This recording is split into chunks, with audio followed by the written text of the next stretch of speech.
इतिहास में हाड़ी रानी के नाम से जाने जाने वाली रानी सहल कंवर थी, जो बूंदी नरेश संग्राम सिंह हाड़ा की पुत्री व सलूम्बर के सामंत रावत रतन सिंह की रानी थी।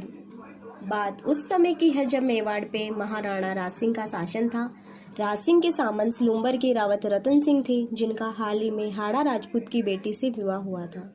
इतिहास के अनुसार रानी के विवाह को अभी केवल 7 ही दिन हुए थे। हाथों की मेहंदी भी अभी छूटी नहीं थी। उनके पति को युद्ध में जाने का संदेश आ गया, जिसमें महाराणा राज सिंह ने रतन सिंह को दिल्ली से औरंगजेब की सहायता में आ रही अतिरिक्त सेना को रोकने का आदेश दिया था। चंडावत के लिए ये संदेश उनका मित्र शार्दुल सिंह लेकर आया था। पत्र पढ़कर रतन सिंह का मन व्यथित हो गया। अभी उनके विवाह को केवल 7 ही दिन हुए थे और पत्नी से बिछड़ने की घड़ी आ गई। कौन जानता था कि युद्ध में क्या होगा। राजपूत रणभूमि में अपने शीश का मुंह ताक कर उतरता है और जरूरत पड़ने पर शीश कटने से भी पीछे नहीं हटता। औरंगजेब की सेना तेजी से आगे बढ़ रही थी, इसीलिए रतन सिंह ने सेना को युद्ध की तैयारी करने का आदेश दे दिया। रतन सिंह अभी संदेश को लेकर अपनी पत्नी हाड़ी रानी के पास पहुंचे और सारी कहानी सुनाई। रानी को भी ये सुनकर सदमा लगा, लेकिन उसने खुद को संभाल लिया और अपने पति को युद्ध में जाने के लिए तैयार किया। उनके लिए विजय की कामना के साथ उन्हें युद्ध के लिए विदाई दी। रतन सिंह अपनी सेना को लेकर चल पड़ा, किंतु उनके मन में रह रहकर रानी का मोह आ रहा था। आखिरकार रतन सिंह से रहा न गया।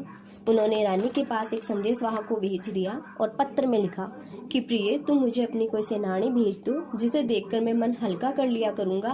पत्र पढ़कर रानी सोच में पड़ गई कि अगर उनका मन इसी तरह मेरे मोह से घिरा रहा तो शत्रु से कैसे लड़ेंगे। फिर रानी के मन में एक विचार आया। उन्होंने संदेशवाहक को पत्र में लिखा कि मैं आपको अपनी अंतिम सेनानी दे रही हूँ, आप इसे मेरे वीर पति के पास पहुँचा देना। हाड़ी रानी ने पत्र में लिखा, प्रिय, मैं तुम्हें अपने मोह से मुक्त कर रही हूँ, मैं तुम्हें अपनी अंतिम सेनानी भेज रही हूँ।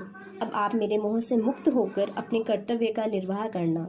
थाल में रानी का शीश देखकर रतन सिंह की आंखें फटी की फटी रह गई। रतन सिंह के मोह ने उससे उसकी सबसे प्यारी चीज छीन ली थी। रतन सिंह के मोह के सारे बंधन टूट चुके थे। रतन सिंह अब शत्रु की सेना पर टूट पड़ा। औरंगजेब की सहायक सेना को उसने आगे नहीं बढ़ने दिया जब तक मुगल बादशाह मैदान छोड़कर भाग न गया। इस युद्ध में रतन सिंह वीर गति को प्राप्त। इस जीत का श्रेय केवल रतन सिंह के शौर्य को नहीं, रानी के बलिदान को भी दिया गया, जो कि इतिहास का सबसे बड़ा व स्मरणीय बलिदान है।